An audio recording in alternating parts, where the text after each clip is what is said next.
మహిళలు హనుమాన్ విగ్రహ పాదాలు ఎందుకు తాకరాదో తెలుసుకుందాం. మత విశ్వాసాల ప్రకారం హనుమంతుడు ఆజన్మ బ్రహ్మచారి. అయితే కొన్ని గ్రంథాల ప్రకారం హనుమంతుడికి వివాహం జరిగిందని, పుత్రుడు కూడా ఉన్నాడని చెబుతారు. కానీ హనుమంతుడి పెళ్లి చేసుకోవడం వెనుక ఓ పెద్ద కారణం ఉంటుంది. తన గురువు అయిన సూర్య భగవానుడు హనుమంతుడికి 9 ప్రధాన విద్యలతో 5 నేర్పించి మిగిలిన 4 విద్యలు కేవలం పెళ్ళైన వారికి మాత్రమే నేర్పిస్తారు అని చెప్తాడు. దీంతో ఆంజనేయ స్వామి ఆలోచనలో పడిపోయి సూర్య భగవానుని కోరిక మేరకు ఆయన కుమార్తెను పెళ్లి చేసుకొని తనలో ఐక్యం చేసుకుంటాడు.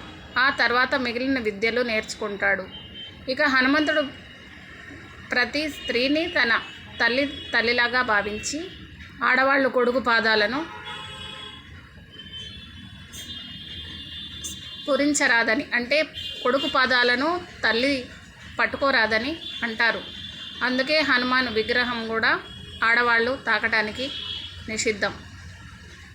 ఏ తల్లి తన కొడుకు పాదాలు పట్టుకోకూడదని అంటారు. ఎందుకంటే ఆయుష్ తగ్గుతుంది కాబట్టి.